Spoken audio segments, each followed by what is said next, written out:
নিজের লজ্জাস্থান ঢাকার কাপড়টা ছাড়া তার কাছে দ্বিতীয় কোনো কাপড় ছিল না। সকালে যদি খাবার পেত, দুপুরে খাবার ছিল না, দুপুরে পেলে রাতের জন্য ছিল না, আজকে খাবার থাকলে কালকে নাই।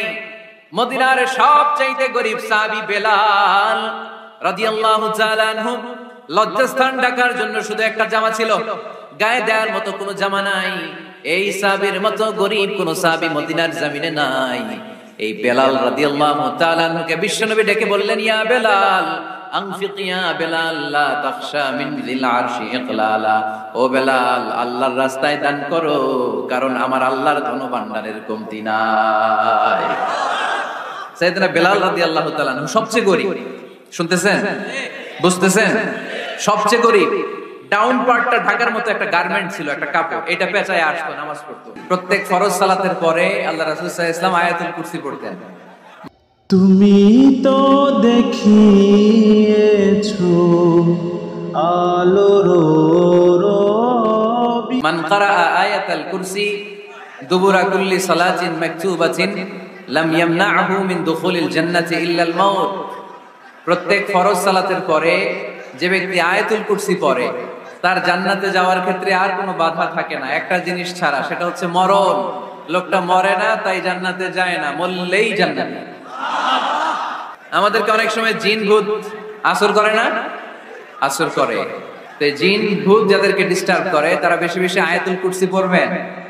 আল্লাহ রাসূল সাল্লাল্লাহু আলাইহি ওয়াসাল্লাম বলেছেন, সূরাতুল ইখলাস, সূরাতুল ফালাক, সূরাতুন নাস, এই তিনটা পরে ফিস সাবাহি ওয়াল মাসা, সকাল সন্ধ্যা, ওয়া ইনদামা ইয়াযহাব ইলা ফিরাশিহি, আর যখন বিছানায় তিনি ঘুমাতে যেতেন এই তিন কুল পড়ে আল্লাহ রাসূল সাল্লাল্লাহু আলাইহি ওয়াসাল্লাম হাতে ফু দিতেন। আর ওই ফু দেয়া হাতটা মাথা থেকে মুছতে মুছতে পা পর্যন্ত মুছতেন। It's a protection from your lord, এটা আমাদের রবের পক্ষ থেকে একটা প্রোটেকশন। সুবহানাল্লাহ পড়েন। We should take this protection every day at morning and evening. শয়তানের ওয়াসওয়াসা থেকে, জিন ভূতের আসর থেকে বাঁচার জন্য এই প্রোটেকশন আমাদের নেওয়া দরকার। আমাদের আদরের কচি কাঁচা সোনামণিরা যারা আছে তাদেরকেও, বাচ্চাদেরকেও জিন ভূত ডিস্টার্ব করে কি করে না? করে। আমরা তাদেরকেও এগুলো শিখাই দিব। এগুলোকে বলে রুকিয়া আল ইসলামিয়া, ইসলামী রুকিয়া। এই ঝাড়ফুঁক করা সুন্নাহ। আল্লাহ রাসূল সাল্লাল্লাহু আলাইহি ওয়াসাল্লাম নিজেও ঝাড়ফুঁক করতেন। একবার সেজদারত অবস্থায় আল্লাহ রাসূল সাল্লাল্লাহু আলাইহি ওয়াসাল্লামের হাতে একটা বিচ্ছু পোকা কামড় দিল, তিনি খুব ব্যথা পেলেন। আম্মা জান আয়েশাকে বললেন লবণের পানি গরম দাও। আল্লাহ রাসূল সাল্লাল্লাহু আলাইহি ওয়াসাল্লাম কোরআনের আয়াত করে ফু দিলেন, লবণের পানি ঢালা শেষ, ফু দেওয়া শেষ, আঙ্গুলের ব্যথাও শেষ। তো এইভাবে নিমিষেই আমরা সুস্থ হয়ে যেতে পারি। কোরআনের দেয়া যত যত পদ্ধতি আল্লাহ তাআলা আমাদের জন্য প্রেসক্রাইব করেছেন, এটা আমাদের কল্যাণের জন্য দিয়েছে। আমরা অনেকে অসুস্থ থাকি, আপনারা মধু খেতে পারেন, বেশি করে মধু খেলে আপনি সুস্থ থাকবেন। কালিজিরা খেতে পারেন, কালিজিরা, হাব্বাতুস সাউদা, শিফাউন মিন কুল্লি দা ইল্লা সাম, মৃত্যু ছাড়া সব রোগের ঔষধ। মধুর সাথে মিক্স করে খাবেন, সুস্থ রাখবে কে? আমি প্রায় বলি যে কোরআনিক এই মেডিসিন গুলো আপনারা খাবেন, মাখবেন, এগুলো অনেক ভালো। অলিভ অয়েলের কথা আমি প্রায় বলি। আল্লাহ রাসূল সাল্লাল্লাহু আলাইহি ওয়াসাল্লাম অলিভ অয়েল মাখতেন, জাইতুনের তেল দিয়ে দাড়িতে মাখতেন, চুলে মাখতেন, গায়ে মাখতেন। চামড়া সহজে কুচকে যায় না, চেহারা উজ্জ্বল থাকে, চুল সহজে সাদা হয় না। নারীদেরকে কিন্তু খুশি রাখতে হয়, ঠিক কিনা? ঘরে যে আমাদের স্ত্রীরা থাকে এদেরকে যদি খুশি রাখতে না পারেন ভেজাল আছে না নাই? রোজা রাখা লাগবে, ঘরের চুলায় আগুন জ্বলবে না, রান্না বান্না হবে না, ঠিক কিনা? এজন্য বিশ্বনবী সব সময় বলতেন ফাস্তাউসু বিন-নিসাই খায়রা, নারীদের সাথে ভালো আচরণ করো, কোমল আচরণ করো। নারীরা হচ্ছে কাচের গ্লাসের মতো, কাচের গ্লাস আস্তে করে ধরতে হয়, আস্তে করে রাখতে হয়, আস্তে করে মুছতে হয়। এটা নিয়ে জোর জবরদস্তি করলে এটা ভেঙে যায়, ঠিক কিনা? এজন্য নারীদের সাথে কোমল আচরণ করবেন, ভালোবাসার কথা বলবেন, আপনার স্ত্রীর কাছে আপনার ভালোবাসা প্রকাশ করবেন প্রাণ উজাড় করে, পারবেন? আল্লাহ তাআলা সাইয়েদনা আদম আলাইহিস সালামকে বললেন, তুমি ইয়া আদম উসকুন আনতা ওয়া যাওজুকাল জান্নাহ, তুমি আর তোমার বউ মিলে জান্নাতে থাকো। তার মানে তাদের বিয়ে হয়েছিল জান্নাতে, আর বিয়ের সম্পর্কটা জান্নাতি সম্পর্ক। আলহামদুলিল্লাহ পড়েন। বিয়ের পরিস্থিতি, প্রিপারেশন এগুলোরে সহজ করে দিবেন, বিয়েকে কঠিন করবেন না। আল্লাহর দোহাই লাগে, যে সমাজে বিয়ে করা কঠিন ওই সমাজে জিনা করা সহজ, আর যেই সমাজে বিয়ে করা সহজ ওই সমাজে জিনা করা কঠিন, ঠিক কিনা? আপনি বাংলাদেশের উদাহরণে আসেন, বাংলাদেশে বিয়ে করা সহজ না কঠিন? কঠিন। 8 লক্ষ টাকা মোহরানা দেয়া লাগবে, এত টাকা পামু কই? কথা বলেন। কিন্তু পরকিয়া করা সহজ। অবৈধ সম্পর্ক বিল্ড আপ করা, গার্লফ্রেন্ড বয়ফ্রেন্ড সম্পর্ক রাখা, বান্ধবীরা বাদাম খাওয়ালে আপনার সাথে চলে আসবে, ঠিক কিনা? তার মানে অল্প পয়সায় এই হারাম সম্পর্কগুলোকে অর্জন করা যায়। আর বিয়ে করতে চাইলে বাবা বলে আগে নিজের পায়ে দাঁড়া। তো এতদিন কার পায়ে দাঁড়াইছে? সহজ করে দেন। এই উঠতি বয়সের যুবক যুবতী, কিশোর কিশোরী, তাদের যৌবনের তাড়নায় যে পাপগুলো করে তার একটা পার্সেন্টেজ গুনাহ আপনার বাবা হিসেবে আপনার আমলনামাতেও আছে না নাই? এজন্য খবরদার, বিয়েটারে সহজ করে দিবেন, পরিবার গঠন করবেন। বিয়ের চাইতে ভালো কাজ পৃথিবীতে হতে পারে না। বিয়ে করলে রিজিক খুলে যায়, কপাল খুলে যায়। ওয়াদাটা কার? চিল্লায় বলেন কার? কাজী নজরুল ইসলাম অল্প বয়সে বিয়ে করেছেন। আমাদের স্বাধীনতার স্থপতি এদেশের মহান নেতা বঙ্গবন্ধু শেখ মুজিবুর রহমান অল্প বয়সে বিয়ে করেছেন। মহাত্মা গান্ধী অল্প বয়সে, সব বড় বড় নেতারা অল্প বয়সে বিয়ে করেছেন। কিন্তু তারা যে সফল হয়েছে, কোনো সমস্যা হয়েছে? কথা কয় না। আমাদের স্বাধীনতার স্থপতি বঙ্গবন্ধু শেখ মুজিবুর রহমান, উনি সফল না ব্যর্থ? চিল্লায় বলে সফল। তো উনি যে কম বয়সে বিয়ে করে সফল হয়েছে, এই বিয়ে ওনার কোনো বাধা দিছে? কথা বলে। ঝামেলাটা হইলো ওনারা কম বয়সে বিয়ে করে সফল হয়েছেন, আর আমরা সফল হয়ে তারপরে বিয়ের পিড়িতে বসতে চাই, ঠিক কিনা? সফলতার কোনো শর্টকাট নাই। বিয়ে করেন, সফল বানাই দিবে কে? রব্বে কারিমের দরবারে ক্ষমা প্রাপ্তদের খাতায় নাম তুলো, ক্ষমার জন্য প্রতিযোগিতা করো, আর জান্নাত লাভের প্রতিযোগিতা করো। আদেশটা কার? আমরাও ছুটি, আমরাও প্রতিযোগিতা করি, দুনিয়া কামনার প্রতিযোগিতা, ঠিক কিনা? কেমন করে পৃথিবীতে ভালো থাকা যায়, কেমন করে অন্যের মেরে নিজের জায়গা জমি বাড়ানো যায়, কেমন করে দুর্বলের উপর অত্যাচার করে সমাজে সবল হওয়া যায়, কেমন করে প্রতিযোগিতার লড়াইয়ে ক্ষমতার দাপট দেখানো যায়, এগুলোর প্রতিযোগিতা। কেমন করে পেঁয়াজের দাম বাড়িয়ে দিয়ে খেটে খাওয়া মেহনতি মানুষের কষ্ট বাড়ানো যায়, কেমন করে দেশের সাধারণ জনগণের মধ্যে গুজব ছড়িয়ে দেওয়া যায়, এগুলোর প্রতিযোগিতা, যাতে মানুষের কষ্ট হয়, যাতে আল্লাহ লানত তার উপর আসে। কিন্তু মুমিনরা কখনো এ ধরনের প্রতিযোগিতায় নামতে পারে? মুমিনরা যাবে ডানে না বায়ে? সবাই বলেন। ডানে আছে ক্ষমা আর জান্নাত। ডানে আছে কি? আর উত্তর দিতে হবে আমার প্রশ্নের। ডানে আছে কি? আর দুইটা জিনিস আছে। 1 নম্বরে ক্ষমা, 2 নম্বরে আওয়াজ করে বলেন, 1 নম্বরে 2 নম্বরে। এই দুইটা আমরা চাই কি চাই না? আল্লাহ বললেন সারিউ ইলা মাগফিরাতিন মির রাব্বিকুম, রবের পক্ষ থেকে ক্ষমার দিকে ছোট, ওয়া জান্নাতিন, আর এমন জান্নাতের দিকে ছোট, আরদুহাস সামাওয়াতু ওয়াল আরদ, যে জান্নাত আকাশ জমিন বিস্তৃত। আরদুহাস সামাওয়াতু ওয়াল আরদ, আল্লাহর প্রকাশ ভঙ্গিটা দেখেন, এক্সপ্লেনেশন সিস্টেম। আল্লাহ বললেন আকাশ জমিন বিস্তৃত জান্নাতের জন্য তোমরা প্রতিযোগিতা করো। বিশাল জান্নাত, ঠেলাঠেলি নাই। আল্লাহ রাসূল সাল্লাল্লাহু আলাইহি ওয়াসাল্লাম বললেন ইন্না মিসরাঈন মিন মাসারি'আল জান্নাহ মা বাইনা মাক্কা ওয়া হাজার। সৌদি আরবের মক্কা শহর থেকে বাহরাইন দেশের হাজার শহর যত দূর, জান্নাতের এক একটা দরজার অর্ধেক তত দূর। তার মানে এক দরজা দিয়ে কয়েক হাজার কোটি জান্নাতি এক ধাক্কায় ঢুকবে। সুবহানাল্লাহ, আসতে বললেন। দরজা দিয়ে যদি কয়েক হাজার লোক এক ধাক্কায় ঢুকতে পারে, দরজার সাইজ যদি এত বড় হয়, তাহলে জান্নাতের সাইজ কত? ওই জান্নাতে কোনো ধাক্কা ধাক্কি আছে? এজন্য আল্লাহ বললেন ওয়াসারিউ ইলা মাগফিরাতিন মির রাব্বিকুম ওয়া জান্নাতিন আরদুহাস সামাওয়াতু ওয়াল আরদ উইদ্দাত লিল মুত্তাকিন। আল্লাহর ক্ষমার দিকে ছোট, আল্লাহর জান্নাতের দিকে ছোট। যেই জান্নাত ছোট নয়, যেই জান্নাতটা সংকীর্ণ নয়, যেই জান্নাত হলো আকাশ জমিন বিস্তৃত। সুবহানাল্লাহ। উইদ্দাত লিল মুত্তাকিন, এই জান্নাতকে আল্লাহ তাআলা মুত্তাকিদের জন্য তৈরি করেছে। কাদের জন্য?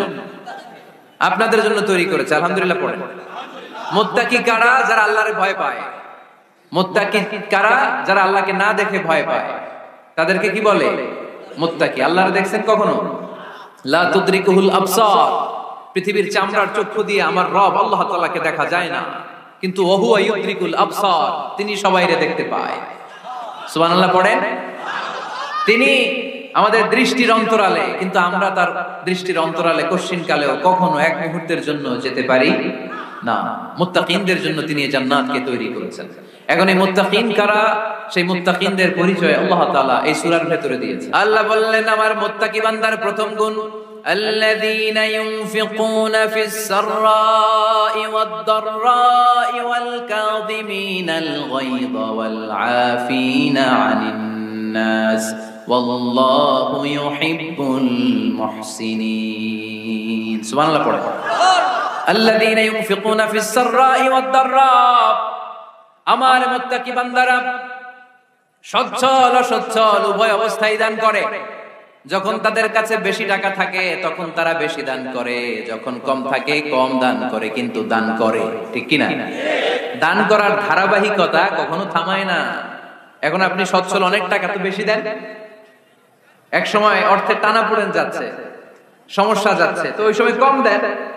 বছরে আপনি অবস্থা ভালো থাকলে 10,000 টাকা সাদাকা করেন, যখন অবস্থা খারাপ 10 টাকাও কি সাদাকা করা যাবে না? তার মানে ইনফিকুনা ফিস সাররাই ওয়াদ দাররা, সুখে দুঃখে সব সময় যে দেয় তার নাম মুত্তাকি। সুখে দুঃখে সব সময় যে দেয় তার নাম। মদিনার সমাজে মদিনার সাহাবীদের মধ্যে সবচেয়ে গরীব সাহাবী ছিলেন সাইয়েদনা বেলাল রাদিয়াল্লাহু তাআলা আনহু। নিজের লজ্জাস্থান ঢাকার কাপড়টা ছাড়া তার কাছে দ্বিতীয় কোনো কাপড় ছিল না। সকালে যদি খাবার পেত দুপুরে খাবার ছিল না, দুপুরে পেলে রাতের জন্য ছিল না, আজকে খাবার থাকলে কালকে নাই। মদিনার সবচেয়ে গরীব সাহাবী বেলাল রাদিয়াল্লাহু তাআলা আনহু, লজ্জাস্থান ঢাকার জন্য শুধু একটা জামা ছিল, গায়ে দেওয়ার মতো কোনো জামা নাই। এই সাহাবীর মতো গরীব কোন সাহাবী মদিনার জমিনে নাই। এই বেলাল রাদিয়াল্লাহু তাআলা আনহুকে বিশ্বনবী ডেকে বললেন, ইয়া বেলাল আনফিক ইয়া বেলাল লা তাখশা মিন যিল আরশি ইকলালা। ও বেলাল, আল্লাহর রাস্তায় দান করো, কারণ আমার আল্লাহর ধনভাণ্ডারের কমতি নাই। সাইয়েদনা বেলাল রাদিয়াল্লাহু তাআলা আনহু সবচেয়ে গরীব। শুনতেছেন, বুঝতেছেন? সবচেয়ে গরীব। ডাউন পার্টটা ঢাকার মতো একটা গার্মেন্ট ছিল, একটা কাপড়, এটা পেঁচায় আসতো, নামাজ পড়তো, গায়ে রাখার মতো কোনো জামা নাই, আর খাবার দাবার টাকা পয়সা বলতে নাই। ওই সাহাবীর নবী সাল্লাল্লাহু আলাইহি ওয়াসাল্লাম বললেন, আনফিক বেলাল, বেলাল তুমিও দান করো, তুমিও দাও, দানের হাতকে প্রশস্ত করে দাও। আনফিক ইয়া ইবনা আদম উনফিক আলাই, হে বনি আদম দাও, দিলে আমি তোমারে দেব। যারা দান করে বেশি তাদেরকে দেয় কে? দিলেই আসবে, না দিলে আসে না। আপনি দেন, দেখবেন আসতে শুরু করছে, এটাই সিস্টেম। দিলে কমে না, না দিলে কমে। সুবহানাল্লাহ পড়ে। উদাহরণ হিসেবে বোঝেন, আপনার হাতে 5 কেজি ওজনের একটা জিনিস দেয়া হলো, আপনি এটারে ধরে রাখছেন। এটারে ধরে রাখলে আর কিছু নিতে পারবেন? এটারে দিয়ে দিলেই না আরেকটা ধরতে পারবেন, ঠিক কি না? 5 কেজির এটা হুজুরে দিয়ে দিলাম, এরপরে কেউ আমার 20 কেজি দিলে ওইটা ধরবো, ওইটা আবার আরেকজনকে দিব, এরপরে আরেকজন 30 কেজি দিলে ওইটারে ধরবো। কথা বলেন, কথা বলেন, কথা বলেন। এজন্য আল্লাহ বললেন, ইনফিকুনা ফিস সাররাই ওয়াদ দাররা, আমার মুত্তাকি বান্দার প্রথম গুণ, তারা সুখে দুঃখে সব সময় দান করে, দানের ধারাবাহিকতা সব সময় অব্যাহত রাখে। যারা সুখে দুঃখে সচ্ছল অসচ্ছল সব অবস্থায় দান করে, তাদের নাম হলো মুত্তাকি।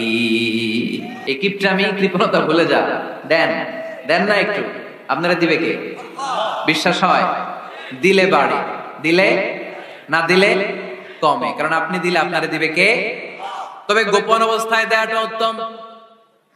প্রকাশ্য দান করলে আল্লাহ কবুল করেন, ওইটাতেও সওয়াব আছে, কিন্তু গোপনে দান করলে বেশি খুশি হয় কে?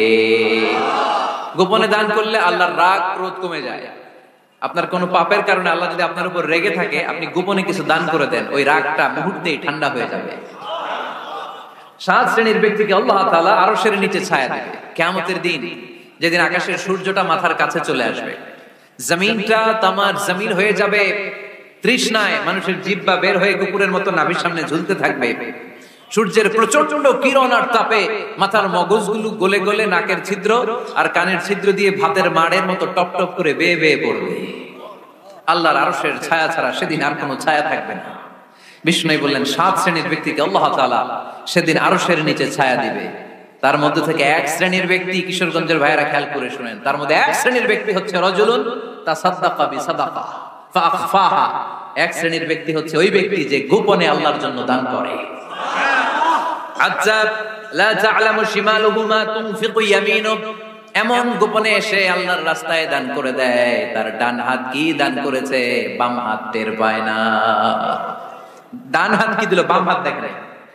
অন্য মানুষ জানা তো দূরের কথা, এই গোপন দান আমার আল্লাহর কাছে খুব প্রিয়। এজন্য একটু দান করার অভ্যেস করে, অল্প করে করেন। আজকে যে এই 5 টাকা দান করে দেন মসজিদে, 2 টাকার নোট থাকলে দান করে দেন, 1 টাকার পয়সা থাকলে দান করে দেন। দান করতেই হবে, কারণ মুত্তাকি হতে চাইলে এই দানের ধারাবাহিকতা কন্টিনিউয়াসলি এটা রাখতে হয়, এটা থামানো যায় না। সময় ভালো বেশি দিলাম, সময় খারাপ কম দিলাম, কিন্তু দিতে হবে।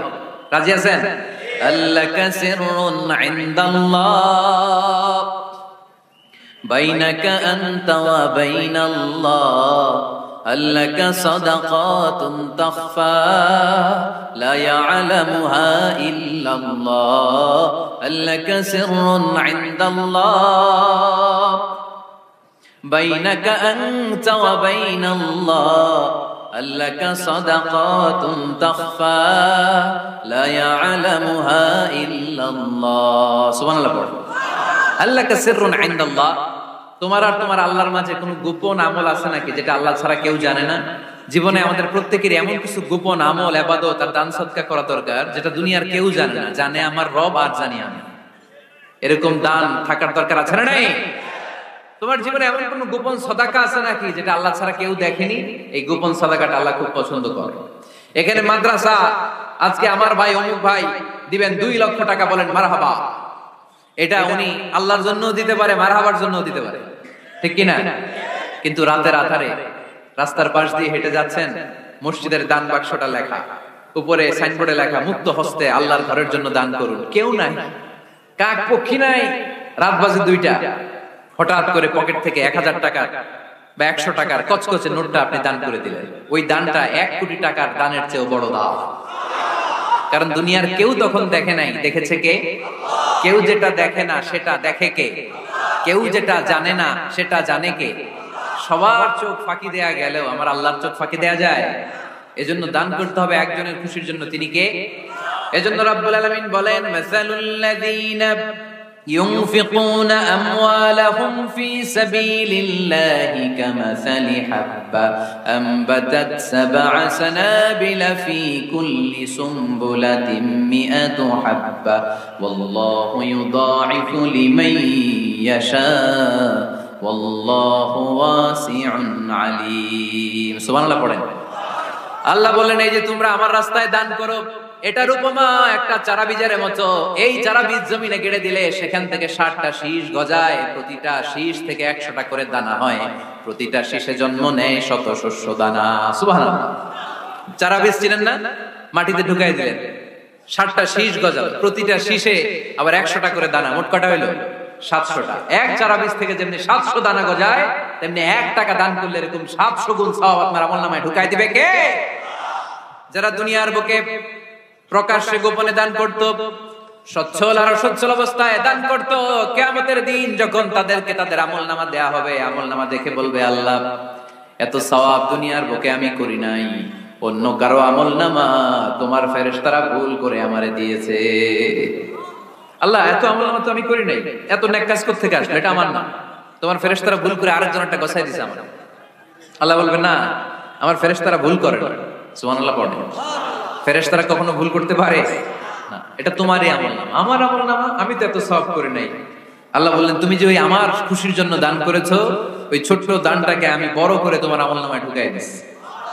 আরো আস্তে কোন সুবহানাল্লাহ।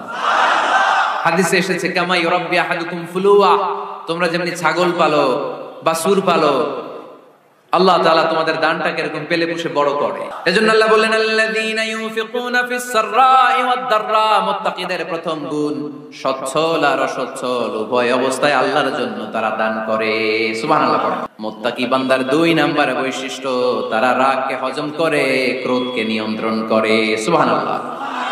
মুত্তাকিনরা অল্পতে চটে যায় না, হট টেম্পার্ড না। আমাদের অনেকে আছে হট টেম্পার্ড, কিছু বুঝলেও চেতে, না বুঝলেও চেতে।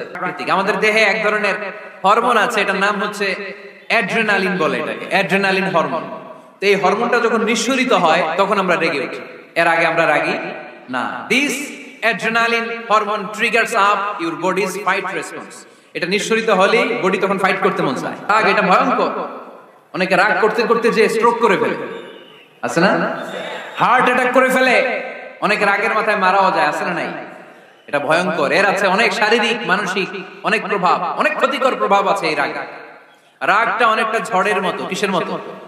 ঝড় যেমনি একদিক থেকে এসে সব ভেঙে চুরে তছনছ করে লন্ড ভন্ড করে দিয়ে আরেক দিকে সাঁ করে চলে যায়, রাগও তেমন একদিক দিয়ে আসে সব শেষ করে দিয়ে আরেক দিকে চলে যায়, ঠিক কিনা? এর আগের মাথায় পৃথিবীতে কত খুন খারাপি ঘটেছে, ঠিক কিনা? বাবা ছেলের মধ্যে রাগ আছে না নাই? বন্ধু বন্ধুর মধ্যে, বন্ধু কয় এটা আমারে দে, ওই বন্ধু বলে না দিব না, রেগে গেছে, কিলাকিলি ঘুষাঘুষি আছে না নাই?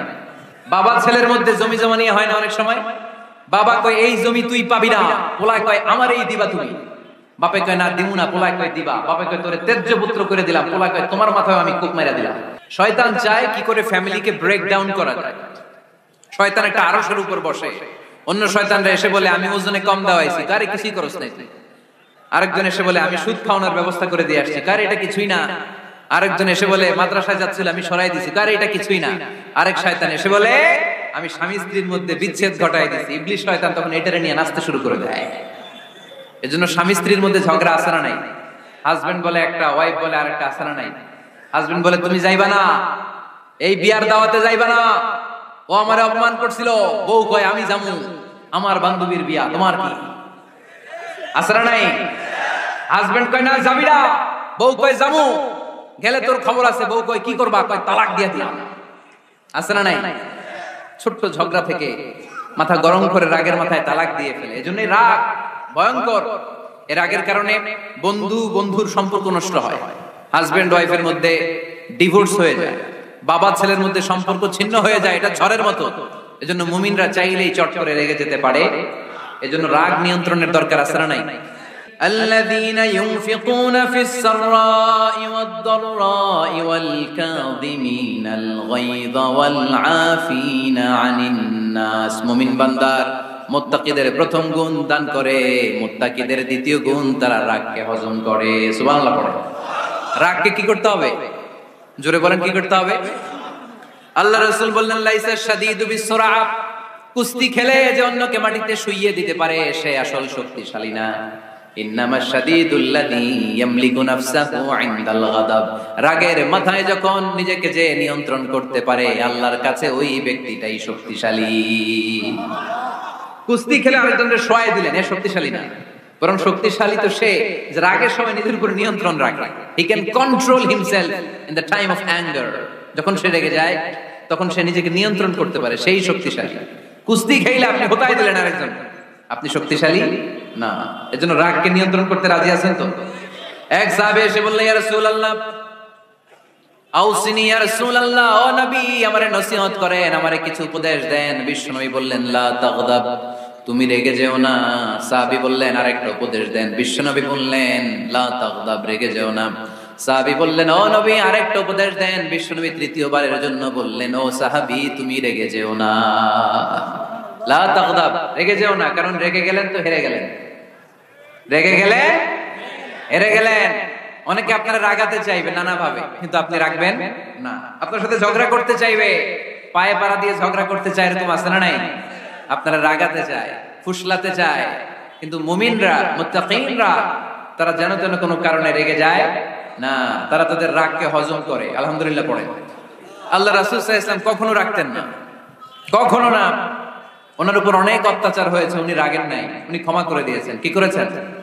আল্লাহ রাসূল সাল্লাল্লাহু আলাইহি ওয়াসাল্লাম যখন মক্কায় নামাজ পড়তেন, আল্লাহ রাসূল সাল্লাল্লাহু আলাইহি ওয়াসাল্লাম যখন রুকুতে যেতেন, সিজদায় যেতেন, পিঠের উপরে পচা উটের নাড়ি ভুঁড়ি চাপিয়ে দেয়া হতো। আল্লাহ রাসূল কখনো রেগেছেন? কথা বলেন। তায়েফের ময়দানে দাওয়াত দিতে গেলেন, পাথর মারা হলো, তিনি রেগেছেন? বাড়ি থেকে বের করে দেয়া হলো, বাধ্য হয়ে মক্কা থেকে মদিনায় হিজরতে গেলেন, মক্কার দিকে তাকিয়ে তাকিয়ে চোখের পানি ছাড়লেন আর বললেন মক্কা তু আহাব্বুল বিলাদ ইলাইয়া, আমার কাছে সবচেয়ে প্রিয় শহর মক্কা শহর।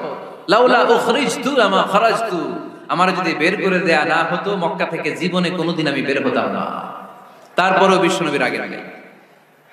ব্ল্যাক ম্যাজিক করে 6 মাস বিশ্বনবীকে অসুস্থ করে রাখা হয়েছে, তিনি রাগেন নাই। আল্লাহ রাসূল সাল্লাল্লাহু আলাইহি ওয়াসাল্লাম একবার উটের উপর চড়ছিলেন, ইন দ্য মিন টাইম এক বেদুইন এসে বিশ্বনবীর গায়ের চাদর ধরে টান দিলেন।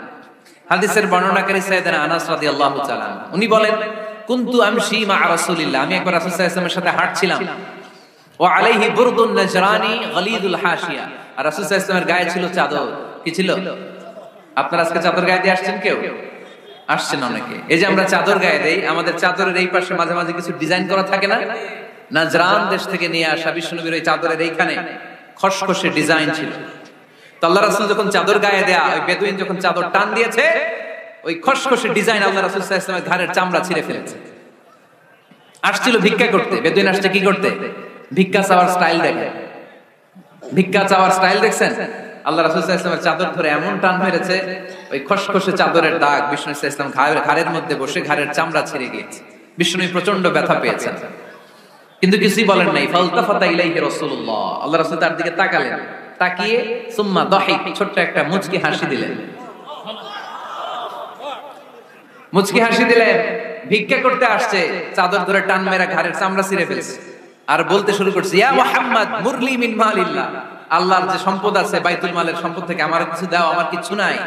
আল্লাহ রাসূল সাল্লাল্লাহু আলাইহি ওয়াসাল্লাম ফাদাহিক, একটা মুচকি হাসি দিলেন, দিয়ে সে যা চেয়েছে তার হাতে সেটা উঠিয়ে দিলেন। চিল্লায় পড়েন সুবহান। তার মানে আমার নবী সহজে রাখতেন না। ওনার গায়ের উপর, দেহের উপর অত্যাচার করা হলে বিষ্ণু সাল্লাল্লাহু আলাইহি ওয়াসাল্লাম কখনো রাগেন নাই। মারা হয়েছে, পাথর মেরে রক্তাক্ত করা হয়েছে, পিটানো হয়েছে, আল্লাহ রাসূল সাল্লাল্লাহু আলাইহি ওয়াসাল্লাম কখনো রাগেন নাই। তবে আল্লাহর জমিনে আল্লাহর বিধান লঙ্ঘিত হওয়া মাত্রই বিষ্ণু সাল্লাল্লাহু আলাইহি ওয়াসাল্লাম রেগে যেতেন। পড়েন আল্লাহু আকবার। আল্লাহর বিধান লঙ্ঘিত হতে দিতেন না। যেই লোকটা নামাজ পড়া অবস্থায় উটের পচা নারী বুড়ি চাপিয়ে দিলে রাগেন না, যাকে পাথর মারা হলে রাগেন না, চাদর ধরে টেনে গায়ের চামড়া ছিঁড়ে ফেললে রাগেন না, ওই ব্যক্তিটা আল্লাহর জমিনে আল্লাহর আইনের বিরুদ্ধে কথা বললে রেগে যেতেন। কারণ এটা আল্লাহর আইন, আল্লাহর আইনে সবাই সমান।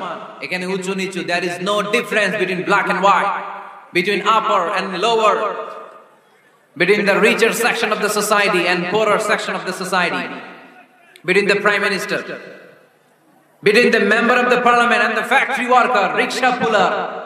Everyone is totally equal, 100% equal in the eyes of Quran and Islam. চিল্লায় বলেন ঠিক কি না? আল্লাহর চোখে সবাই সমান। ওইখানে প্রধানমন্ত্রী নাই, ওইখানে প্রেসিডেন্ট নাই, ওইখানে এমপি নাই, ওইখানে রিকশাওয়ালা আর প্রধানমন্ত্রী আর প্রেসিডেন্ট এক কাতারে দাঁড়িয়ে আল্লাহর সেজদা দেয়। চিল্লায় বলেন ঠিক কি না? নিজেকে আক্রমণ করা হলে রাখতেন না, কিন্তু আল্লাহর জমিনে আল্লাহর বিধান লঙ্ঘিত হলে আল্লাহ রাসূল রেগে যেতেন। মদিনাতে এক মেয়ে চুরিতে ধরা পড়ল। চুরি করলে কি করতে হয়? আস-সারিকু ওয়াস-সারিকাতু ফাকতাউ আইদিয়াহুমা। বাংলাদেশে হাত কাটে, কি করে? জেলে দেয়। আর কি করে? হ্যাঁ, জরিমানা, জামাই আদর করে না। বিধান হচ্ছে হাত কেটে দাও। If anyone steal something precious, the government, the authority should cut down his right hand. আইন টাকা। বাংলাদেশে এরকম চোর আছে না নাই? দেশের টাকা পাচার করে, আছে না নাই? হাজার হাজার টাকা কুচি কুচি করে বগুড়ার এক পানির মধ্যে, খালের মধ্যে দেখলাম। আহা, জনগণ খেতে পায় না, আর মানুষ টাকা কুচি করে জঙ্গলে ফেলে দিয়ে আসে। এগুলো কত বড় টাকা! একটা চোর, ওকে ধরে যদি হাত কেটে টেলিভিশনে প্রচার করে দেয়া হতো, 17 কোটি মানুষ যদি দেখতো, এদেশে আর চোর খুঁজে পাওয়া যেত না। বনু মখজুমিয়া গোত্রের এক নারী চুরিতে ধরা পড়ল। সাহাবীরা যে বলে, ইয়া রাসূলুল্লাহ, অনেক বংশীয় মেয়ে, আপনি হাত কেটে দিয়েন না, মাফ করে দেন। কি করেন? আল্লাহ রাসূল সাল্লাল্লাহু আলাইহি ওয়াসাল্লামের চেহারাটা আগুনের গোলার মতো লাল হয়ে গেল, রেগে গেলেন। আল্লাহ রাসূল বললেন, এত বড় সাহস পেলে কোত্থেকে? এটা আল্লাহর আইন। চিল্লায় বলো, কার আইন? লাউ কানাত ফাতিমাতু বিনতি মুহাম্মদ সারাকাত লাকাতা মুহাম্মাদুন ইয়াদাহা। আরে বনু মখজুমিয়া গোত্রের মেয়ে তো দূরের কথা, আমার কলিজার টুকরা ফাতেমাও যদি চুরিতে ধরা পড়তো, আমি ফাতেমার ডান হাত কেটে দিতে 1 সেকেন্ডও দেরি করতাম না। কারণ বিধানটা কার? এত মাইট দেয়া হলো বিশ্বনবীকে, এত অত্যাচার করা হলো, তিনি রেগে যেতেন না। কিন্তু আল্লাহর জমিনে আল্লাহর বিধান লঙ্ঘিত হলে তিনি রেগে যেতেন, ঠিক কি না? এজন্য আমাদের রাগটাও হতে হবে এমন, অপ্রয়োজনে আমরা রাখবো না। কিন্তু আল্লাহর জমিনে আল্লাহর বিধান যদি লঙ্ঘিত হয়, দুর্বলের উপর যদি সবলের অত্যাচার হয়, সমাজে যদি বিশৃঙ্খলা তৈরি হয়, তখন মুমিন রাগান্বিত হবে, বজ্র কণ্ঠে গর্জে উঠবে। চিল্লায় বলেন ঠিক কি না? এছাড়া মুমিন রাগকে নিয়ন্ত্রণ করে, এটা মুত্তাকিদের বৈশিষ্ট্য। আল্লাযীনা ইউনফিকুনা ফিস সাররাই ওয়াদ দাররা। মুত্তাকিনদের প্রথম গুণ, তারা দান করে। 2 নাম্বার গুণ, রাগকে হজম করে। রাগকে হজম করতে রাজি আছেন সবাই? আজকে থেকে রাগটার একটু কমানো যাবে, থামানো যাবে তো? আল্লাহ তুমি কবুল করো, পড়ি আমিন। আল্লাহ রাসূল সাল্লাল্লাহু আলাইহি ওয়াসাল্লাম রাগ কমানোর কিছু পদ্ধতি আমাদেরকে শিখিয়েছেন। 2 সাহাবী ঝগড়া লাগলো, কথার পিঠে কথা, কথার নাম লতা। ঝগড়া করতে করতে এক সাহাবী রেগে মেগে আগুন। আল্লাহ রাসূল দেখতে লাগলেন আর বললেন, ইন্নী লা আ'লামু কালিমা লাউ ক্বালাহা লা যাহাবা যা আনহু, নিশ্চয়ই আমি এমন এক বাক্য জানি, এই বাক্যটা যদি এই সাহাবী পড়ে তাহলে তার রাগ মুহূর্তের মধ্যে ঠান্ডা হয়ে যাবে। ওই সাহাবী বলল, ইয়া রাসূলুল্লাহ, বাক্যটা কি আমারে শিখিয়ে দেন, আমি চাই আমার রাগটা যেন থেমে যায়। আল্লাহর রাসূল বললেন, তুমি পড়ো আউযু বিল্লাহি মিনাশ শাইতানির রাজীম। সবাই পড়েন, আউযু বিল্লাহি মিনাশ শাইতানির রাজীম। তাহলে রাগ কমানোর দোয়ার নাম কি? সবাই বলেন, আউযু বিল্লাহি মিনাশ শাইতানির রাজীম। এটা হচ্ছে 1 নাম্বার ফর্মুলা। এটা কয় নাম্বার মনে থাকবে? রাগ আসলে এই দোয়াটা পড়বো, মুহূর্তে রাগকে ঠান্ডা করে দিবে কে? 2 নাম্বার ফর্মুলা হচ্ছে, বেশি রাগ চলে আসলে আপনি চুপ থাকবেন। Keep coed, keep silent, cool down, relax করেন, থামেন। অশ্রাব্য ভাষায় গালিগালাজ করবেন না। অনেকে রেগে গেলে গড়গড় করে কি যেন বলে, গালিগালাজ করে, 14 গোষ্ঠী উদ্ধার করেছে, আছে না নাই? না, এই গালিগালাজ যখন কন্টিনিউ করবেন আরো বাড়তে থাকবে আপনার রাগ। আপনি একটু থামেন, stop, relax and keep quiet. ইদা গাদিবা আহাদুকুম ফালিয়াসকুত, বলেছেন মুহাম্মদ সাল্লাল্লাহু আলাইহি ওয়াসাল্লাম। তোমাদের কেউ যখন রেগে যায়, সে যদি রাগ থামাতে চায় সেজন্য চুপ থাকে, সেজন্য কি থাকে? তাহলে বেশি রাগ আসলে কি গালিগালাজ করবেন, চিল্লাফাল্লা করবেন, 14 গোষ্ঠী নিয়ে গালি দিবেন, কি করবেন? চুপ থাকবে। কি থাকবেন মনে থাকবে? নাকি ওয়াজের ময়দানেই শেষ, বাড়িতে যায় হতায় নেবেন? চুপ থাকতে রাজি আছেন তো? প্রথমে রাগ আসলে আউযুবিল্লাহ পড়ব, 2 নম্বরে চুপ থাকবো, 3 নম্বরে বিষ্ণু ইসা ইসলাম বললেন, তোমার কার্যক্রম কমিয়ে দাও, লোয়ার ইউর অ্যাকশন, অ্যাকশন কমাও, ডাইরেক্ট অ্যাকশনে যাও না। আমরা কি করি? রাগ আসলে ডাইরেক্ট অ্যাকশন, 1 তালাক, 2 তালাক, 3 তালাক, 22 তালাক, 100 তালাক, শাশুড়ির শুদ্ধ তালাক দিয়ে হবে, আছে না নাই? কয় তোর মারে তালাক, তোর 14 গোষ্ঠী তালাক, বিয়ে করছে একটা, তালাক দেয় 14 গোষ্ঠী দিয়ে। এরকম ডাকাইতে আছে না নাই? আলহামদুলিল্লাহ কিশোরগঞ্জে এগুলো নাই। ওমরে ফারুক যখন খলিফা রাদিয়াল্লাহু তাআলা আনহু, এক লোক তার স্ত্রীকে 100 তালাক দিয়েছে। কয় তালাক? স্ত্রী এসে ওমরে ফারুককে বললেন, ইয়া আমিরুল মুমিনিন, বিচার করেন। কি বিচার? আমার স্বামী তো আমার 100 তালাক দিয়েছে। কয় তালাক? ওমরে ফারুক বললেন, তোমার স্বামীকে ডেকে আনো। ডেকে আনা হলো। বলল, ঘটনা কি? তালাক দিবা 3টা, 100টা দিলা কেন? রাগ হয়েছিল অনেক, মেজাজ গরম হয়ে গেছিল। ওমরে ফারুক বললেন, তাই? আর তালাক মিন শিআরিল্লাহ, তালাক হচ্ছে আল্লাহর শিআর, এটা কোরআনের আইন, এটা নিয়ে ফাইজলামি করলি কেন? এদিকে আয়, বিচার করি। জামাই বউরে বসায় তিনি বিচার করে দিলেন, 3 তালাকে তোর বউ তালাক, বাকি 97 তালাক তোর পিঠের উপর পড়বে। কই পড়বে? এবার জল্লাদ নিয়ে আসা হলো, চাবুক নিয়া, ওয়াহিদ, ইসনাইন, তালাতা, আরবা, খামসা, এক একটা চাবুক মারে আর সিল্লান মেরা ওঠে স্বামী, কয় সব তালাক তোর পিঠের উপরে দিলাম। এরকম বিচার যদি ওমরে ফারুকের মতো বাংলার জমিনে থাকতো, একটা বদমাইশ খুঁজে পাওয়া যেত? লোয়ার ইউর অ্যাকশন, রেগে গেলে অ্যাকশন কমান্ড, ডাইরেক্ট অ্যাকশন মেরেন না। কি করবেন? কার্যক্রম কমিয়ে দেন। আল্লাহ রাসূল সাল্লাল্লাহু আলাইহি ওয়াসাল্লাম বললেন, ইযা গাদিবা আহাদুকুম হুয়া কায়েম, দাঁড়িয়ে থাকা অবস্থায় যদি কেউ রেগে যায়, ফালিয়াজলিস, সেজন্য বসে যায়। ফাইন যাহাবা আনহুল গাদাবু ওয়া ইল্লা ফালিয়াত্তাজি, বসে যাওয়ার পরেও যদি তার রাগ কমে না যায়, সেজন্য শুয়ে যায়। সুবহানাল্লাহ পড়েন। দাঁড়িয়ে থাকা অবস্থায় রাগ আসলে কি করবেন? বসা অবস্থায় রাগ আসলে, শোয়া অবস্থায় রাগ আসলে ঘুমায় যাবেন। অনেক ভালো মানুষ এলাকার লোকেরা, শোয়া অবস্থায় রাগ আসলে চোখ বন্ধ করে ঘুমায় যাবেন। এরপর সুন্দর সুন্দর স্বপ্ন দেখতে শুরু করবেন। রাগ আর নাই। কত সুন্দর ফিলোসোফার ছিল বিষ্ণু ইসা ইসলাম। এই কথাগুলোর দাম কত জানেন? ওজন কত জানেন? কিভাবে আমাদেরকে তিনি সভ্য বানাতে চেষ্টা করেছেন, কিভাবে আমাদেরকে সুখী সমৃদ্ধ মানুষ বানাতে চেষ্টা করেছেন। দাঁড়িয়ে থাকলে যদি রেগে যাও, বসে পড়ো। বসে গেলেও যদি রেগে যাও, শুয়ে পড়ো। সুবহানাল্লাহ পড়েন। তার মানে রাগ কমানোর 1 নাম্বার ফর্মুলা আউযুবিল্লাহ পড়বেন, 2 নাম্বার ফর্মুলা চুপ থাকবেন, 3 নাম্বার ফর্মুলা অ্যাকশন কমিয়ে দিবেন, দাঁড়ালে বসবেন, বসে থাকলে শুয়ে যাবেন। 4 নাম্বারে বিশ্বনবী বললেন, তারপরেও যদি তোমার রাগ কমে না যায়, ঠান্ডা পানি দিয়ে ওযু করো, রাগ কমায় দিবে কে? ওযু করেন ঠান্ডা পানি দিয়ে, রাগ কমায় দিবে কে? আল্লাহ রাসূল সাল্লাল্লাহু আলাইহি ওয়াসাল্লাম বলেন, শাইতান ইন্নাল গাদাবা মিনাশ শাইতান, নিশ্চয়ই রাগ আসে শয়তান থেকে। রাগ এনে দেয় কে? একটু আওয়াজ করে বলেন না, এনে দেয় কে?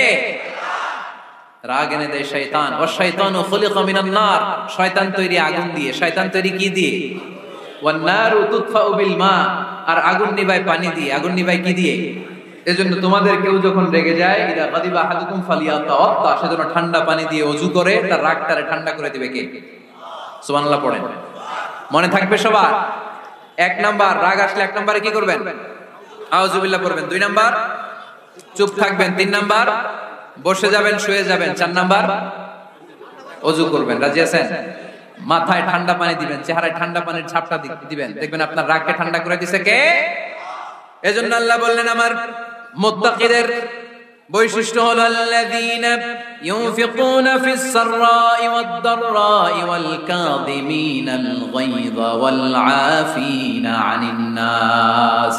মুত্তাকিন বান্দারা সুখে দুঃখে দান করে, রাগ ক্রোধ আসলে এটাকে তারা হজম করে। মুত্তাকিনদের 3 নাম্বার বৈশিষ্ট্য হলো তাদের সাথে কেউ অন্যায় করলে তারা ক্ষমা করে। সুবহানাল্লাহ পড়েন। কি করবেন? ক্ষমা করে দিবেন। মুত্তাকিদের 3 নাম্বার বৈশিষ্ট্য কি? নাকি অন্তরের মধ্যে দুঃখ কষ্ট রেখে দিবেন? অনেকে আছে অতীতের কষ্ট ভুলতে চায় না, ভুলতে পারে না। কেউ আপনারে ধমকি দিছিল, কেউ আপনার সাথে খারাপ আচরণ করছিল, কেউ আপনারে গালি দিছিল, অনেকে এটারে পেলে পুষে অন্তরে বড় করে রাখে, আছে না নাই? ভুলতে চায় না। মনের ভিতরে রাগ পেলে পুষে রাখা ঠিক না। মনে মনে কয়, তুই আমারে মারছিলি, আমি তোরে মারব। তুই আমারে অপমান করছিলি ওই দিন, যদি একদিন সুযোগ পাই তোরে হতা এলামু। আছে না এরকম? সেই 20 বছর আগে আপনারা সব অপমান করছে, ওইটারে পেলে পুষে আপনি অন্তরে নিয়ে বয়ে বেড়াচ্ছেন। আর এই হিংসা ক্ষোভ যদি রাগ ভিতরে রাখেন, এটা আপনারা জ্বালায় দেয় ভিতরে, জানেন? আর যদি আপনি ক্ষমা করে দেন, একেবারে ঠান্ডা। জানেন এই ফর্মুলা আপনারা? এজন্য রাগ ক্ষোভ হিংসা কখনো অন্তরে পুষে রাখতে নাই। মা যাদাল্লাহু আবদান বিআফওয়িন ইল্লা ইযযান। কোন বান্দা যদি তার অন্য কোন ভাইকে ক্ষমা করে দেয়, আল্লাহ তাআলা এই ক্ষমাকারীর সম্মান আর মর্যাদাকে বাড়িয়ে দেয়। আল্লাহ তাআলা নিজে ক্ষমাশীল, তিনি ক্ষমা করাকে পছন্দ করেন। তাই আমাদের বেশি বেশি ক্ষমা করা দরকার। এজন্য এখন কেউ যদি আপনার সাথে খারাপ আচরণ করে, আপনার উপর জুলুম করে, অন্যায় করে, কি করবেন? মাফ করে দিবেন। মাফ করতে রাজি আছেন তো? আচ্ছা, সবাই বুঝে শুনে উত্তর দেন। আল্লাহ পাক আমাদের সব গুনাহগুলো ক্ষমা করে দেখ, আমরা চাই কি চাই না? আল্লাহ আমাদেরকে মাফ করুক, আমরা চাই কি চাই না? দেখেন, আমরা কিন্তু ঠিকই আল্লাহর কাছে ক্ষমা চাই, কিন্তু আমরা নিজেরা নিজেদেরকে ক্ষমা করতে পারি না। নিজেরা নিজেদেরকে ক্ষমা করি না। সে আমার সাথে খারাপ আচরণ করছে, আমি ক্ষমা করতে পারি না। ও আমার গালি দিছিল, আমি ক্ষমা করি না, কিন্তু আমি কিন্তু ঠিকই আল্লাহর কাছে ক্ষমা চাই। মনে রাখবেন কিশোরগঞ্জের ভাইয়েরা, আল্লাহর কাছ থেকে ক্ষমা পেতে হলে আগে ক্ষমা করতে হবে। ঠিক কিনা বলেন? আল্লাহর কাছ থেকে ক্ষমা পেতে হলে আগে কি করতে হবে? ক্ষমা করে দিতে হবে। ইন্নাল্লাহা আল্লাহুম্মা ইন্নাকা আফুন তুহিব্বুল আফওয়া ফাআফু আন্নি। হে আল্লাহ, আপনি ক্ষমাশীল, আপনি ক্ষমা করাকে পছন্দ করেন। আল্লাহ, আপনি আমাকে ক্ষমা করে দেন। কদরের রাতে আমরা এই দোয়া করি না যে আল্লাহ আপনি ক্ষমাশীল, আল্লাহ আপনি ক্ষমা করাকে পছন্দ করেন, আল্লাহ আপনি আমাকে ক্ষমা করে দেন।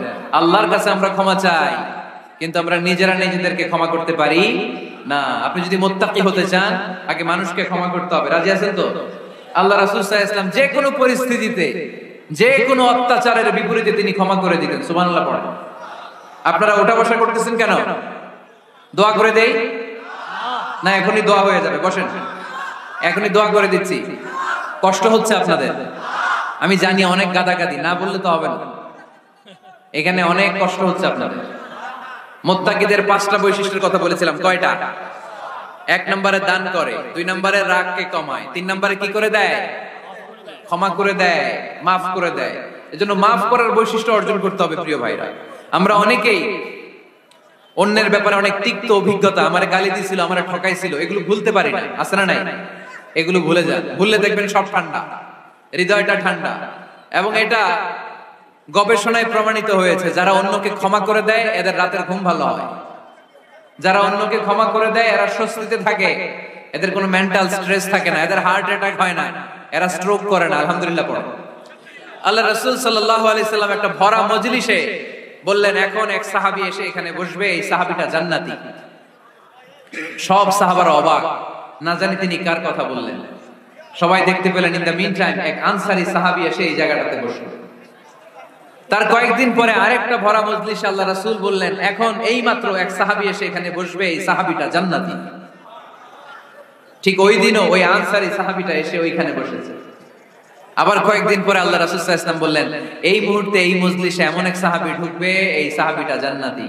সবাই খেয়াল করে দেখলো, ওই যে আনসারী সাহাবীর কথা রাসূল সাল্লাল্লাহু আলাইহি ওয়াসাল্লাম আগে বলেছিলেন, ওই সাহাবী এসে ইন দা মিন টাইম ওই জায়গায় বসেছে। চিল্লায় পড়েন সুবহানাল্লাহ। সব সাহাবীরা অবাক হয়ে গেলেন, ঘটনা কি? কি এমন গোপন আমল করে এই সাহাবী, যে গোপন আমলের কারণে তিনটা ভরা মজলিসে বিশ্বনবী এই সাহাবীকে বললেন জান্নাতি। সাইয়েদনা আব্দুল্লাহ ইবনে আমর ইবনে আস গোপন তথ্য বের করার জন্য এই সাহাবীর বাড়িতে চলে যে সাহাবীকে সালাম দিয়ে বললেন, ও আনসারী সাহাবী, আমার বাবার সাথে আমার ঝগড়া হয়েছে, আমি 3 দিনের জন্য তোমার বাড়িতে মেহমান হতে চাই। কয়দিনের জন্য? 3 দিন। ওই আনসারী সাহাবী বলল, আহলান ওয়া সাহলান, খুশামদেদ, আপনি আমার মেহমান হবেন, এটা তো আমার সৌভাগ্য, আসেন থাকেন, এই ঘরে আমি থাকি, এই ঘরটা ফাঁকা, আপনি এখানে থাকেন। এবার আব্দুল্লাহ ইবনে আমর ইবনে আস খেয়াল করলেন কোন গোপন আমল করে কিনা, কোন নেক আমল আছে কিনা এই সাহাবীর, যে কারণে 3বার বিশ্বনবী এই সাহাবীকে জান্নাতি বলেছেন। 3 দিন টানা 3 দিন লক্ষ্য করার পরে সাইয়েদনা আব্দুল্লাহ ইবনে আমর ইবনে আস এই সাহাবীর মধ্যে তেমন বিশেষ কোনো নেক আমল, গোপন আমল আর দেখতে পায় নাই। 3 দিন যখন শেষ, যাওয়ার পথে বলে, ভাই আসলে আমার আব্বার সাথে আমার তেমন কোনো ঝগড়া টগড়া হয় নাই, ঝগড়া টগড়া কিছু না, আমি বিশেষ একটা কারণে এসেছি। 3বার বিশ্বনবী তোমাকে জান্নাতি বলে ঘোষণা করেছে, আমি দেখার জন্য এসেছি যে তুমি কি আমল করো, কিন্তু আমি তো বিশেষ কোনো আমল দেখলাম না। নামাজের সময় নামাজ পড়ো, তাহাজ্জুদের সময় তাহাজ্জুদ পড়ো, কোরআন তেলাওয়াতের সময় কোরআন তেলাওয়াত করো, আমি যা ইবাদত করি তাই তো করো, বরং আমার চেয়ে আরো কম করো। কি এমন তোমার আমল যে আমলের কারণে বিশ্বনবী তোমারে জান্নাতি বলেছে? সাহাবীটাকে বলে, আব্দুল্লাহ, আমার জীবনে বিশেষ কোনো আমল নাই, এমন কোন আমল আমি আমার জীবনে করি নাই যে আমলের কারণে বিশ্বনবী আমারে জান্নাতি বলে ঘোষণা দিতে পারে। তবে হ্যাঁ, এমন একটি আমল আছে, প্রতি রাতে ওই আমলটা করে আমি বিছানায় ঘুমাতে যাই। প্রতি রাতে এশার নামাজের পরে আমি যখন আমার বিছানায় ঘুমাতে যাই, আমি আমার অন্তরে কারো ব্যাপারে কোনো ঘৃণা, কোনো ক্ষোভ আমার অন্তরে পুষে রাখি না। সুবহানাল্লাহ পড়েন। কোনো ক্ষোভ, কোনো ঘৃণা, কোনো হিংসা, কারো ব্যাপারে অহংকার, জেলাসি, এগুলো অন্তরে নিয়ে আমি ঘুমাই না। আমি যখন ঘুমাতে যাই, আমি সবাইরে ক্ষমা করে দিয়ে, মাফ করে দিয়ে ঘুমাতে চলে যাই। হয়তো এই আমলটা আল্লাহ তাআলার কাছে অত্যন্ত প্রিয় হতে পারে, এই কারণেই হয়তো বিশ্বনবী আমাকে জান্নাতি বলে ঘোষণা করেছে। চিল্লায় পড়তে হবে আল্লাহু আকবার। এজন্য রাতের বেলায় যখন বিছানায় যান, সব ভুলে যান। কে গালি দিছিল ভুলে যান, কে ঠকাইছিল ভুলে যান, কে অপমান করেছিল ভুলে যান, কার সাথে মারামারি হয়েছিল ভুলে যান। বিছানায় যাওয়ার আগে সবাইরে মাফ করে দিয়ে একটা প্রশান্ত আত্মা নিয়ে ঘুমাতে যান। ওই সাহাবীর মতো আপনারও জান্নাতি বানাবে কে? এজন্য আল্লাহ বললেন, আল্লাযীনা ইউনফিকুনা ফিস সাররাই ওয়াদ দাররাই ওয়াল কাযিমিনাল গায়যা ওয়াল আফিনা আনিন নাস ওয়াল্লাহু ইউহিব্বুল মুহসিনিন। আমার মুত্তাকি বান্দারা সব সময় দান করে, আমার মুত্তাকি বান্দারা রাগকে নিয়ন্ত্রণ করে, আমার মুত্তাকি বান্দারা অন্যের ব্যাপারে অন্তরে হিংসা বিদ্বেষ পুষে রাখে না, আমার মুত্তাকি বান্দারা সবাইকে ক্ষমা করে দেয়। সুবহানাল্লাহ পড়ো। কয়টা গেল? আর বাকি কয়টা? চিল্লায় বলতে হবে কয়টা? 2 মিনিট সময় হবে আপনাদের শোনার, সবার সময় হবে। 4 নম্বর আল্লাহ বললেন, ওয়াল্লাযীনা ইযা فعلوا فاحشة أو ظلموا أنفسهم ذكروا الله فاستغفروا لذنوبهم। যদি তোমরা মুত্তাকি হতে চাও, মুত্তাকি বান্দার 4 নম্বর গুণ, তারা যদি কোনো অশ্লীল কাজ করে, পাপ করে, সাথে সাথে ক্ষমা চায় কার কাছে?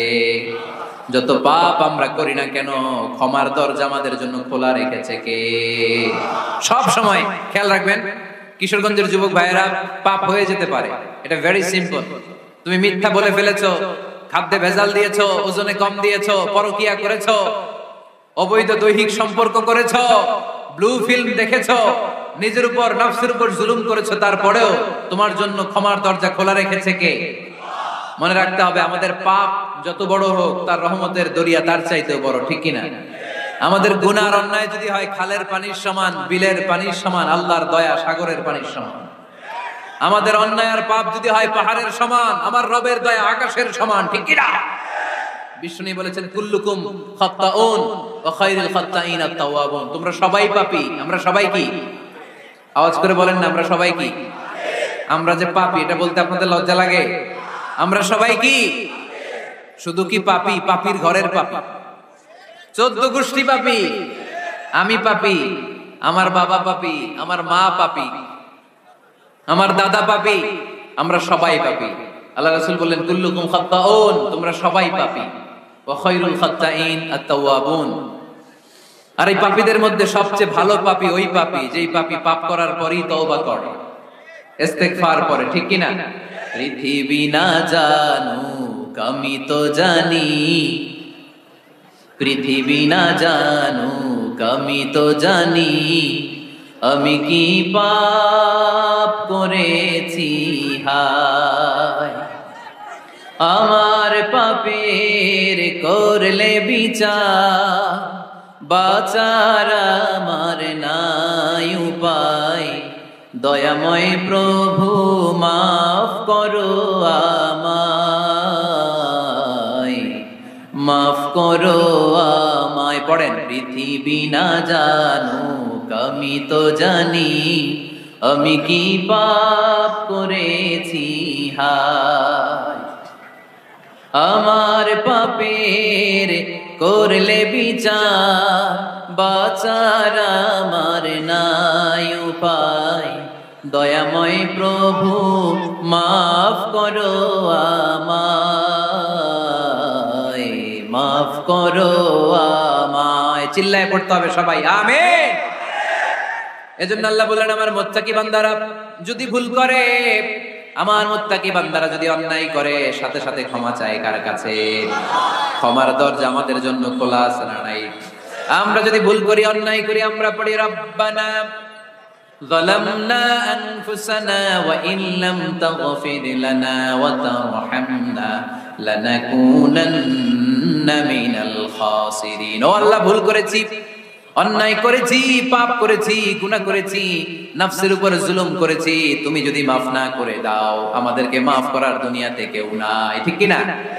এজন্য আল্লাহ বলেন মুত্তাকিদের 4 নাম্বার গুণ ভুল হতেই পারে, কিন্তু নিরাশ হয়ো না, হাল ছেড়ে দিও না, তোমাদের জন্য আমি আল্লাহর ক্ষমার দরজা খোলা আছে না নাই?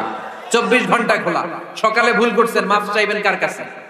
দুপুরে ভুল হয়েছে, মাফ চাইবেন কার কাছে? রাতে ভুল হয়েছে, মাফ চাইবেন কার কাছে? কারণ মুমিন বান্দারা জানে ওয়ামাই ইয়াগফিরুয যুনুবা ইল্লাল্লাহ, মুত্তাকিনরা জানে আল্লাহ ছাড়া গুনাহ ক্ষমা করার কেউ নাই। তাই গুনাহ হলে, পাপ হলে আমরা ক্ষমা চাই কার কাছে? যদি পাপ হয়ে যায়, অন্যায় হয়ে যায়, ওযু করে জায়নামাজটা বিছিয়ে চোখের পানি ছেড়ে দেন, চোখের পানি চোখ বেয়ে নাকের ডগাবে জমিনে পড়ার আগে ওই অনুতপ্ত বান্দার জীবনের সব গুনাহ মাফ করে দেয় কে? চোখের পানি ছেড়ে আল্লাহরে বলেন আল্লাহ ওয়ামাই ইয়াগফিরুয যুনুবা ইল্লাল্লাহ,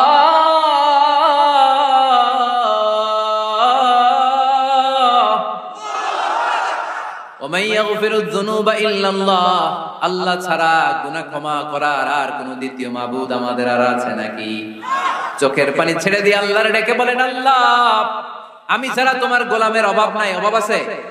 আমি ছাড়া তোমার বান্দার অভাব নাই, আমি ছাড়া তোমার গোলামের অভাব নাই, কিন্তু তুমি ছাড়া আমার কোনো রব নাই, ঠিক কি না? আমার গুনাহ ক্ষমা করার মতো দ্বিতীয় কোনো মালিক নাই, দ্বিতীয় কোনো রব নাই, দ্বিতীয় কোনো প্রভু নাই। তুমি যদি ফিরিয়ে দাও, কোথাও যাওয়ার জায়গা নাই, ঠিক কি না? এভাবে